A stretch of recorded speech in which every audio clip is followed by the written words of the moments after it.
Magandang araw mga kabukid. Samahan niyo po ako ngayon at ako'y magpapakain ng aming mga alagang manok ng dahon ng Madre de Agua na may darak.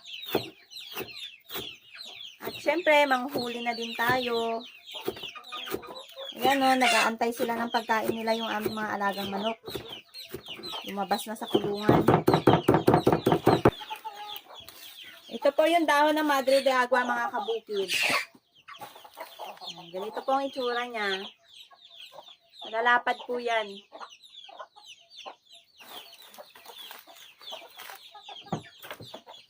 Tapos ganito po ang ginagawa ko. Umaga, hapon. Nangunguha ako ng dahon ng Madre de Agua doon sa tanim namin. Tapos hinihiwa-hiwa ko na ganito. Para pati po yung mga sisiw, makakain sila. Natuto silang kumain ng tinadtad na dahon ng Madre de Agua.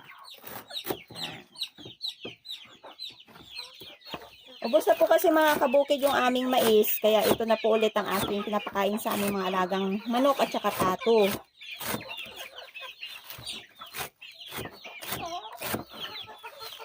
Kaya matataba po mga manok at pato namin dahil dito sa dahon ng Madre de Agua. Kasi po mataas po ang protein niya.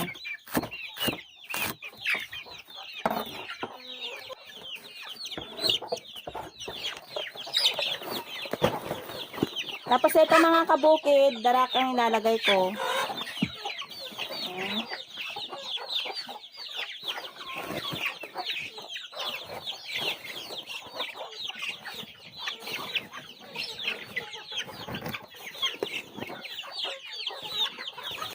Lagyan natin ng tubig mga kabukid para maihalo natin yung darak sa dahon ng Madre de Agua.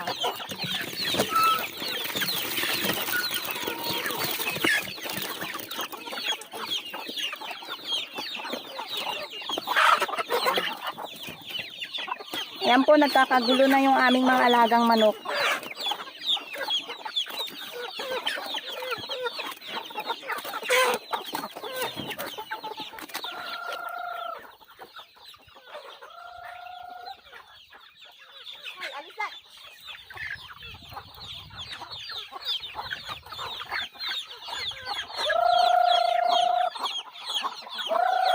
Labas!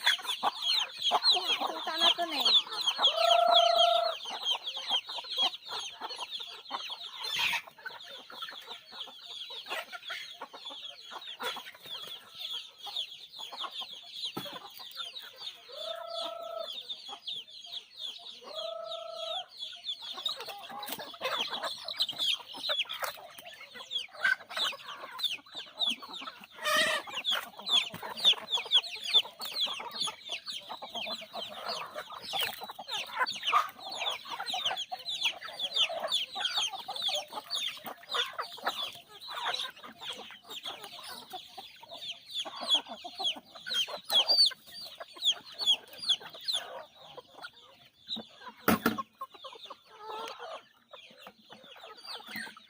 Sampa.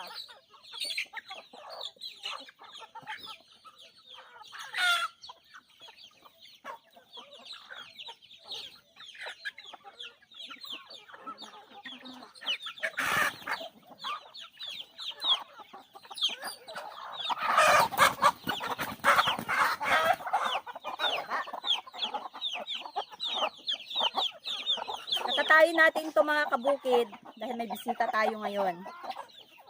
Ang taba. O, ayan o, laki ng lapad ng pitso o. Bata pa tong mga to.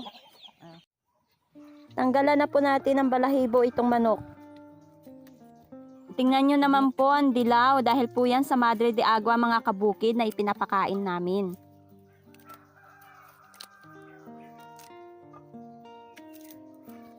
Ayan po, ang dilaw po ng taba. Idarang po natin sa apoy mga kabukid para mawala po yun or masunog po yung mga pinong balahibo ng manok. Yan po ang aking mga ricado, bawang, luya at paminta lang. Chop-chopin ko na po yung manok mga kabukid.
Mga kabukid, naglagay po pala ako ng manibang papaya para po madurog at lumasa po yung sabaw ng ating tinolang manok.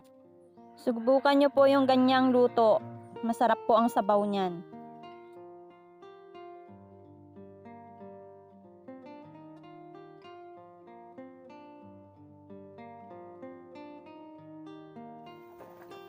Malambot na po yung karne ng manok at saka durog na rin po yung manibang papaya, kaya ilalagay ko naman po itong hilaw na papaya.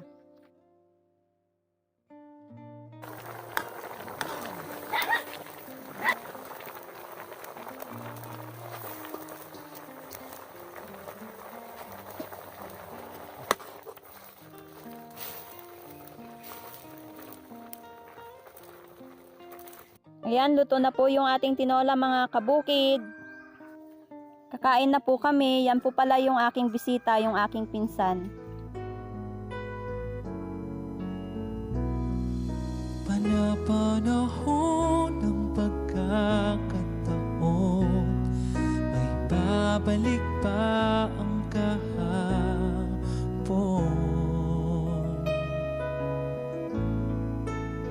Paalam po mga kabukid, hanggang sa muli, kakain lang po kami.